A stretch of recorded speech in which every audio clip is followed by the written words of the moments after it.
Hello everyone, आप सब कैसे हैं? मैं उम्मीद करता हूं कि बहुत अच्छे होंगे और अपनी पढ़ाई को बहुत अच्छे से कर रहे होंगे। मैं आकाश कुमार बढ़ाना आईसीटी वर्चुअल क्लासरूम में आपका बहुत बहुत स्वागत करता हूं मेरे प्यारे बच्चों। जैसा आपको पता है मेरे प्यारे बच्चों, बेसिकली हमारी आपका 9th क्लास है। 9th क्लास में हम लोग देख रहे हैं इकोनॉमिक्स और रिवीजन हमारा चल रहा था, और इसी रिवीजन के दौर पर हम लोग पढ़ रहे हैं चैप्टर नंबर 4 को। और चैप्टर नंबर 4 हम लोगों ने देख लिया था, और इसी चैप्टर नंबर 4 के अंतर्गत जो है हमने भारत में खाद्य सुरक्षा को पढ़ा कि भारत में खाद्य सुरक्षा क्या है, क्या उसके आयाम, क्या पैमाने हैं। तो हम बहुत सारी चीजों को पढ़ चुके थे कि फूड सिक्योरिटी क्या है, आपदा से फूड सिक्योरिटी कैसे प्रभावित करती है। ठीक होता क्या है कि आपदा आई, सूखा पड़ गया, उपज में गिरावट हो गई, प्रभावित क्षेत्र आ गए, कमी आ गई। इन सारी चीजों को हम लोगों ने देखा, पालमपुर की कहानी को पढ़ रहे थे। इन सब चीजों पर देख कर एक एक करके पंजाब में HIV बीज और HYV बीज, अधिक उत्पादन आपके देने वाले बीजों को हमने पढ़ा, उनको देखा। वर्तमान जो स्थिति है उनको हमने पढ़ लिया, इन सभी स्थिति को पढ़ा। ठीक। और अभी हम अंत्योदय योजना के बारे में पढ़ेंगे। ये पूरा हमने अभी नीचे थोड़ा सा बचा हुआ है, इसको देख लेते हैं। तो कल हम यहाँ तक कर गए थे, यहाँ से आगे पढ़ना है और बात करेंगे। तो आगे बढ़ने से पहले किसी का पीछे का चैप्टर में कोई भी डाउट है, कोई क्वेरी है, कौन कौन सी योजना चली है, किस प्रकार खाद्य सुरक्षा वितरण प्रणाली है, किसको लक्षित के अंतर्गत रखा गया था, यहाँ तक किसी का कोई डाउट, कोई क्वेरी किसी प्रकार की हो, मेरे प्यारे बच्चों, आप मुझसे एक एक करके पूछ सकते हैं। कोई भी बच्चा किसी भी स्कूल में कोई डाउट, कोई क्वेरी हो, एक बार पूछ लीजिए, फिर हम लोग आगे बढ़ते हैं मेरे प्यारे बच्चों। सार्वजनिक वितरण प्रणाली को अनेक आधार पर कड़ी आलोचना का सामना करना पड़ता है। कह रहे जो सार्वजनिक वितरण प्रणाली है उसको कड़ी आलोचना का भी जो है आपका सामना करना पड़ता है। अनाजों से ठस ठस भरे भंडार के बावजूद भुखमरी की घटनाएं हो रही हैं। कैसी हो रही हैं? भुखमरी की जो घटनाएं हैं वो आपका हो रही हैं। अनाज सड़ रहा है, जो कुछ स्थानों पर चूहे अनाज को खा रहे हैं। नीचे दिए गए आरेख में केंद्रीय पुल, खाद्यान्न के स्टॉक और इनकी मौजा मापदंडों को अंतरों को भी आपका समझाया गया है कि अनाज हमारे पास इतना है कि ठुसा पड़ा है और उसे चूहे खा रहे हैं। क्लियर है? यानी कि एक समय था जब हम आजाद हुए थे, हमारे पास फूड सिक्योरिटी सबसे प्राइम मुद्दा था, लेकिन आज हम लोगों ने उस लेवल उत्पादन के उस स्तर को पार कर गए हैं जहां पर हमारे पास इतना अनाज है कि अब चूहे खा रहे हैं। क्लियर है? इसका मतलब ये नहीं कि इतना भी ज्यादा है, नहीं। अब देखिए, एक योजना शुरू हुई थी, अंत्योदय योजना, और बड़ी अच्छी योजना थी। ये थी अंत्योदय योजना। अंत्योदय अन्न योजना दिसंबर 2000 में शुरू की गई थी। इस योजना के अंतर्गत लक्षित सार्वजनिक वितरण प्रणाली में, कौन सा है? लक्षित सार्वजनिक वितरण प्रणाली में आने वाले निर्धन रेखा के नीचे परिवारों में 1 करोड़ लोगों की पहचान की गई थी। कितनी? 1 करोड़ लोगों की। संबंधित राज्य के ग्रामीण विकास विभाग ने गरीबी रेखा के नीचे से परिवारों को सर्वेक्षण के द्वारा चुना गया। 2 रुपए प्रति किलो गेहूं, 3 रुपए प्रति किलो गेहूं और 2 रुपए प्रति किलो गेहूं, अलग अलग रेट रखा गया। आर्थिक सहायता प्राप्त दर वाले प्रत्येक पात्र व्यक्ति के जो परिवार होगा उसको 25 किलो अनाज उपलब्ध कराएगी। अनाज की यह मात्रा अप्रैल 2002 से आपका 25 किलो से बढ़कर 35 किलो ही आपकी कर दी गई है। कितना हो गई है? 2002 में इतना बढ़ के इतनी किलो कर दी गई है। ठीक। जून 2023 3 से लेके 2004 में 50-50 लाख अतिरिक्त BPL परिवारों को 2 बार जोड़े दिए गए। कितना है? 50-50 लाख अतिरिक्त BPL परिवारों को 2 बार में करके जोड़े गए। यह योजना आने वाले परिवारों को 2 करोड़ हो गई। कितनी थी? 50-50 लाख करके जोड़ी थी, अब ये 2 करोड़ की संख्या पहुंच गई है। तो 2 रुपए प्रति किलो गेहूं और 3 रुपए प्रति किलो से भी अधिक आर्थिक सहायता आपको मिलेगी। चावल 3 रुपए किलो में दे दिया, गेहूं 2 रुपए किलो, तो इस प्रकार से उनको आर्थिक सहायता आपकी प्रदान कराई जाती है। ठीक। इन सभी को आपका सब्सिडी वह भुगतान है जो किसानों के द्वारा किसी उत्पादक को कीमती बाजार की अनुपूर्ति के लिए किया गया है। सहायक से घरेलू उत्पादक के लिए ऊंची आय करते हुए उपभोक्ता कीमतों को कम किया जाता है। कैसे रखते हैं? इन्हीं सभी उपभोक्ता कीमतों को कम कर देते हैं। ठीक, इन्हीं के आधार पर ये सारी चीजें होती है। अब देखिए, जैसे अध्ययन करिए और कुछ प्रश्न हैं देखने हैं। हाल ही के वर्षों में सरकार के पास खाद्यान्न स्टॉक सबसे अधिक था। FCI food corporation of India का न्यूनतम बफर स्टॉक प्रतिमान क्या है, ये हमको देखना है। एफसीआई के भंडारण में खाद्य ठस ठस क्यों भरे हुए हैं, कि एफसीआई जो है आपका फूड कॉर्पोरेशन इंडिया, ये इतना ठस क्यों भरे हुए हैं, ये हमको आपका। भारतीय खाद्य निगम 2020 से 21 में बफर स्टॉक 1 जुलाई 2017 से मान्य है, और ये खाद्य बफर स्टॉक है जिसको आप अच्छे से आपका देख सकते हैं, बात भी कर सकते हैं। आपके सामने पूरा खाद्य बफर स्टॉक। वर्ष 2014 में एफसीआई के पास गेहूं और चावल का 65 करोड़ टन था। गेहूं और चावल का जो भंडार था उतने करोड़ टन था। न्यूनतम बफर स्टॉक आपका प्रतिमान बहुत अधिक था, फिर भी बफर स्टॉक प्रतिमानों से लगातार ऊंचा बना रहा। सरकार द्वारा शुरू की गई विभिन्न योजनाओं के अधीन खाद्यान्न विस्तार में स्थिति में सुधार हुआ। अनाज वितरण में हालत सुधरे, इस बात पर आम सहमति है। बफर स्टॉक का उच्च स्तर बेहद अवांछनीय है और यह बर्बादी भी है। विशाल खाद्य स्टॉक भंडार बर्बादी और अनाज की गुणवत्ता के ह्रास के अतिरिक्त उच्च रखरखाव के लागत की जिम्मेदार है। न्यूनतम समर्थित कीमत को कुछ वर्षों के लिए स्थिर रखने पर भी गंभीरता से विचार करना है। कैसे करना है? गंभीरता से विचार करना है। देखिए, ठीक, वर्धित न्यूनतम समर्थित कीमत पर कैसा है? वर्धित न्यूनतम समर्थित कीमत पर अधिक अनाज उत्पादक राज्य जैसे पंजाब, हरियाणा, आंध्र प्रदेश की ओर से डाले गए दबाव का नतीजा है। इसके अलावा चूंकि खरीदार कुछ समृद्ध क्षेत्र पंजाब, हरियाणा, पश्चिमी उत्तर प्रदेश, आंध्र प्रदेश और कुछ सीमा में आपका पश्चिम बंगाल में मुख्य 2 फसल गेहूं और चावल तक ही सीमित है। कह रहे अगर आप इनको देखोगे, ये किसान ऐसे हैं जो केवल 2 ही फसलों का अधिकतम क्या करते हैं? उत्पादन कर रहे हैं, और इसी तक आपका, ठीक, ये आपको देखना है। कितने तक? गेहूं और चावल। क्योंकि उनको लगता है कि अगर हम गेहूं चावल का उत्पादन करेंगे तो हमको फूड सिक्योरिटी जितनी होनी चाहिए वो उतनी फूड सिक्योरिटी हमको आपका बनी रहेगी। किसी प्रकार की कोई दिक्कत, कोई समस्या हमको होने वाली है नहीं। इसी चीज को वो देखते हैं। क्लियर है?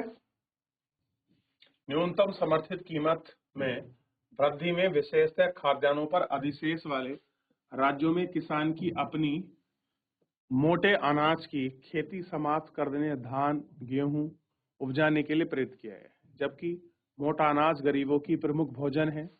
धान की खेती के लिए सघन सिंचाई, यानी कि अच्छी खासी हम लोगों को क्या चाहिए? सिंचाई से पर्यावरण और जल का स्तर में काफी गिरावट आती है। क्योंकि चावल को क्या चाहिए? बहुत ज्यादा पानी चाहिए, इरिगेशन की फैसिलिटी चाहिए, और वो कहाँ से निकाला जाता है? पृथ्वी के अंदर से। तो पृथ्वी के अंदर से निकालने पर वापस जल देने, वापस वो जाता अंदर ही है, लेकिन उससे क्या हो रहा? हमारी जो अर्थ है उसके जो इस संस्तर है वो आपका टूट रहे हैं, बंद टूट रहे हैं। जल स्तर में गिरावट आ रही है, जिनसे राज्यों में भूमिगत विकास को बनाए रखने के लिए खतरा पैदा हो गया है, यानी कि खतरा पैदा भी अब होने लगा है। ठीक, न्यूनतम समर्थित कीमत से हाँ सरकार की खाद्यान्नों की वसूली, अनुक्षण की लागत बढ़ गई है। ठीक, एफसीआई की बढ़ती आपका ट्रांसपोर्टेशन और आपका भंडारण लागत ने इसे और भी बढ़ा दिया, यानी कि आप ट्रांसपोर्टेशन जो आपकी कॉस्ट है वो बढ़ गई है, उसको रख रखाव मैनेजमेंट करने की कॉस्ट भी आपका बढ़ गई है। इस वजह से ये सारी चीजें हो रही हैं। एनएसएसओ ने एनएसएसओ के नंबर 558 की रिपोर्ट के अनुसार ग्रामीण भारत में प्रति व्यक्ति चावल की खपत 6.38 ग्राम आपका वर्ष 2004-5 से घटकर 5.98 और 2011-12 में हो गई है। 11-12 में नगरीय प्रति व्यक्ति महा चावल की खपत 4.17 से घटकर 4.49% 112 में हो गई है। प्रति व्यक्ति पीडीएस चावल की खपत 2004 से 5 में से 2011-12 तक भारत में इसकी खपत दुगनी हो गई है। कैसी हो गई है? दुगनी हो गई है। नगरीय भारत में 66% तक बढ़ गया है। कितना है? 66% तक ये सारी चीजें बढ़ गई है। पीडीएस गेहूं के प्रति माह व्यक्ति खपत, पीडीएस में क्या है? प्रति माह गेहूं कितना आपका खपत कर रहा है, तो 2005 में ग्रामीण एवं नगरीय क्षेत्र में दुगना हो गया है। यानी कि गेहूं की खपत क्या है? आपकी बढ़ी है। ठीक। और जो चावल है, उस चावल की जो खपत है वो आपका कैसी हुई है? घटी है, घट गई है। और बढ़ी किसकी है? गेहूं की आपका बढ़ी है। ये आपको गेहूं की आपका बढ़ गई है। पीडीएस डीलर अधिक लाभ कमाने के लिए अनाज को खुले बाजार में बेचना, राशन की दुकान में घटित अनाज पर बेचना और कभी कभी दुकानदार कभी कभार दुकान खोलना जैसा अपचार करते हैं। अब वही चीज अगर वो आपके बाजार में फुटकर में बेचते हैं तो महंगी बिकती है। राशन की दुकान में घटिया अनाज बेचते हैं और वो कभी कभार वो दुकान खोलते ही नहीं है तो उनको प्रॉफिट होता है। राशन की दुकानों में घटिया किस्म के अनाज का बढ़ता रहना आम बात है, जो कि बिक नहीं पाता है। एक बड़ी समस्या साबित हो गई है। जब राशन की दुकान में इन अनाजों को बेच नहीं पाते हैं तो एफसीआई के गोदाम में अनाज का विशाल स्टॉक जमा हो जाता है। इसमें एफसीआई में स्टॉक में जमा हो जाता है। हाल ही के वर्षों में एक और कारण ने सार्वजनिक वितरण प्रणाली में गिरावट आई है। पहले प्रत्येक परिवार के पास निर्धन या गैर निर्धन के राशन कार्ड था, जिसमें चावल, गेहूं, चीनी आदि का एक निश्चित कोटा होता था। पहले क्या था? चावल इतना मिलेगा, गेहूं इतना मिलेगा, चीनी इतनी मिलेगी, मिट्टी का तेल, नमक इतना मिलेगा। उसका एक सर्टेन उसकी क्वांटिटी थी। प्रत्येक परिवार को एक समान निम्न दर पर बेचते थे कि भाई ऐसे रेट पर, इतना ही रेट पर आपका बिकेगा। जो 3 प्रकार के कार्ड और कीमतों की श्रृंखला को देखते थे। एक था लाल कार्ड, एक था पीला कार्ड, एक था सफेद कार्ड, अंत्योदय कार्ड, गरीबी कार्ड और एक आपका नॉर्मल परिवार। बड़ी संख्या में परिवार राशन की दुकान से अनाज खरीद सकते थे। उनका कोटा निश्चित था। निम्न आय वर्ग वाले परिवार शामिल थे, जिनका आय निर्धन रेखा से नीचे परिवार में थोड़ी अधिक थी। 3 विभिन्न कीमतों वालों में डीपीडीएस की व्यवस्था में निर्धनता रेखा के ऊपर वाले परिवार को था। राशन की दुकान पर बहुत कम छूट मिलती थी। एपीएल परिवार की कीमतें लगभग उतनी ही ऊंची हैं जितनी कि खुले बाजार में, इसलिए राशन की दुकान में इन चीजों को खरीदने के लिए उठाए बहुत कम आपका प्रोत्साहन होता था। ठीक। तो कैसा मिलता था उनको? प्रोत्साहन कम आपका मिलता था। ठीक है, एक बार इसको देख लीजिए क्या था, कैसे उनको प्रोत्साहन दिया जाता था, आप इसको समझिए। अब है सहकारी समितियों में खाद्य सुरक्षा की भूमिका। भारत में विशेषकर देश के दक्षिण और पश्चिमी भागों में सहकारी समिति में खाद्य सुरक्षा एक महत्वपूर्ण भूमिका निभाती रही है। सहकारी समिति निर्धन लोगों को खाद्यान्न की बिक्री के लिए कम कीमती वाले दुकान का खोलती रही है। उदाहरणार्थ, तमिलनाडु में जितनी राशन की दुकानें हैं उनमें से करीब 94% सहकारी क्षेत्र के माध्यम से चलाई जाती है। यानी कि जितना भी जो आपका तमिलनाडु है उसमें जितनी भी आपका पीडीएस की जो आपकी शॉप है उनमें से 94% किससे चल रही हैं? जो आपकी सोसाइटी है। सोसाइटी मतलब सहकारिता, जो आपकी समिति है, उन्हीं के माध्यम से ये सारी चीजों को आपका एक एक करके इनको चला रहे हैं। ठीक, यानी कि सहकारिता के माध्यम से ही उनका इम्प्लीमेंटेशन किया जा रहा है। अब देखिए, दिल्ली में ऐसा ही एक ऑप्शन है, मदर डेयरी। राजस्थान और गुजरात का आपने सुना होगा आंचल दूध की डेयरी जो है, वो भी आपका कोऑपरेटिव है। क्लियर है? हमारे उत्तराखंड में भी है आंचल। और आंचल कहाँ की है वैसे? आपका बेसिकली आपका गुजरात की। दिल्ली में कौन सी थी? आपकी मदर डेयरी। दिल्ली सरकार के द्वारा निर्धारित नियंत्रण दरों पर दूध और सब्जी फल उपलब्ध कराने में तेजी से प्रगति हुई। भाई मेन चीज क्या है? दूध सही, दूध आपका सब्जी वगैरह मिल जाए आपको अच्छे रेट पर, इससे बढ़िया बात क्या है? तेजी से इसकी प्रगति हुई। गुजरात में दूध और दूध उत्पाद में अमूल, क्षमा चाहूंगा, आंचल ही अमूल और एक आपका सफल सहकारी समिति का एग्जाम्पल है। देश में श्वेत क्रांति ला दी है अमूल जैसे ने। क्या ला दी है देश में? ये क्रांति ला दी है। देश के विभिन्न भागों में कार्य कर रही आपका सहकारी समिति और अनेक उदाहरण हैं, जिनमें समाज के लिए विभिन्न वर्गों के लिए खाद्य सुरक्षा आपका सुनिश्चित कराई जाती है। क्या करते हैं? खाद्य सुरक्षा को सुनिश्चित कराते हैं। इसी तरह महाराष्ट्र के एकेडमिक ऑफ डेवलपमेंट साइंस यानी कि ADS ने विभिन्न क्षेत्रों में अनाज बैंकों की स्थापना के लिए, किसका? आपका फूड बैंक के लिए नॉन ऑर्गेनाइज संस्थान जिसको कहते हैं NGO, नॉन गवर्नमेंट ऑर्गेनाइजेशन यानी कि NGO के नेटवर्क की सहायता से ADS और गैर सरकारी संस्थान NGO के लिए खाद्य सुरक्षा के विषय में उनको ट्रेनिंग और उनकी क्षमता का निर्माण कार्यक्रम संचालित करती है। अनाज बैंक अब धीरे धीरे महाराष्ट्र के विभिन्न भागों में खुलते जा रहे हैं।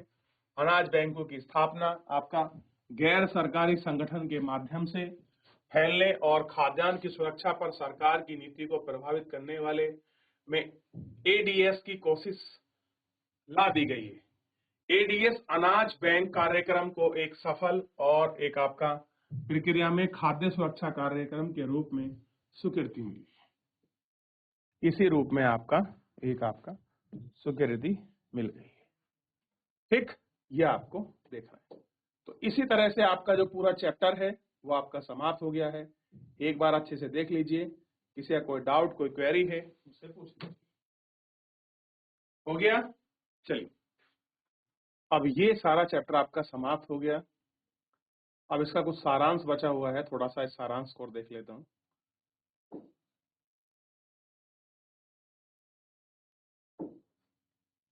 देखिए, किसी देश की खाद्य सुरक्षा तभी सुनिश्चित होती है जब उसके सभी नागरिक पौष्टिक भोजन उपलब्ध, यानी अगर आप सभी नागरिकों को पौष्टिक भोजन उपलब्ध करा पा रहे हैं तो ही आप कह सकते हैं, आप कैसे हैं? खाद्य सुरक्षा सुनिश्चित है। सभी व्यक्तियों के पास स्वीकृत गुणवत्ता के खाद्यान्न खरीदने की सामर्थ्य हो, भोजन तक पहुंच हो, कोई अवरोध नहीं हो, निर्धनता रेखा से नीचे रहने वाले खाद्यान्न की दृष्टि से सदैव असुरक्षित रहते हैं। जब संपन्न लोग आपदाओं के समय दृष्टि से असुरक्षित होते हैं, तब आपका भारत में लोगों का एक बड़ा वर्ग खाद्य और पोषक तत्व से असुरक्षित है। ठीक, जब आपदा आ रही है, अनसिक्योर है, तो उसमें एक वर्ग ऐसा जिसको दिक्कत होगी। सबसे अधिक प्रभावित समूह क्षेत्रों में भूमिहीन और आपके गरीब परिवार, कम वेतन वाले कार्य करने में लगे लोग, शहरी क्षेत्रों में मौसमी कार्य में लगे अनियंत्रित श्रमिक, कुछ क्षेत्र खाद्य की दृष्टि से असुरक्षित लोगों की बड़ी संख्या के तुलनात्मक रूप से अधिक है। आर्थिक रूप से पिछड़े राज्यों में जहां बहुत अधिक गरीबी जनजातीय वाले दूर क्षेत्रों में ऐसे प्राकृतिक आपदा में समाज के सभी वर्गों में उपलब्ध सुनिश्चित कराने भारत में सावधानी पूर्वक असुरक्षा की तैयारी, जिसके दो घटक हैं। एक है आपका बफर स्टॉक, पढ़ा था हमने, और दूसरा है सार्वजनिक वितरण प्रणाली, जिसको हम PDS कहते हैं। सार्वजनिक वितरण प्रणाली के अतिरिक्त कई निर्धनता उन्मूलन कार्यक्रम भी शुरू किए गए हैं, जिनसे खाद्य सुरक्षा का घटक शामिल है। इनमें कार्यक्रम एकीकृत बाल विकास सेवा, काम के बदले अनाज, दोपहर का भोजन, अंत्योदय अन्न योजना शामिल है। और खाद्य सुरक्षा में आपका अतिरिक्त सहकारी समिति और आपका एनजीओ भी आपका इस दिशा में तेजी से काम कर रहा है। तो एक बार हम पीछे चलते हैं और मैं आपको कुछ दिखाना चाहता हूं।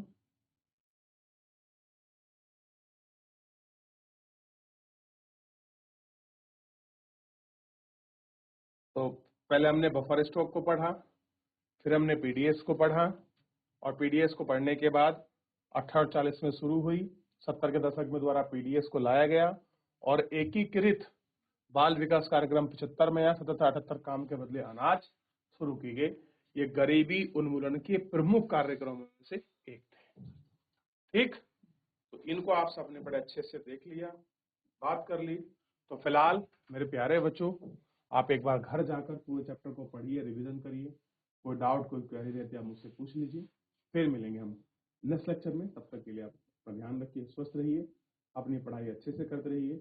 मुझसे जुड़ने के लिए आपका बहुत बहुत धन्यवाद।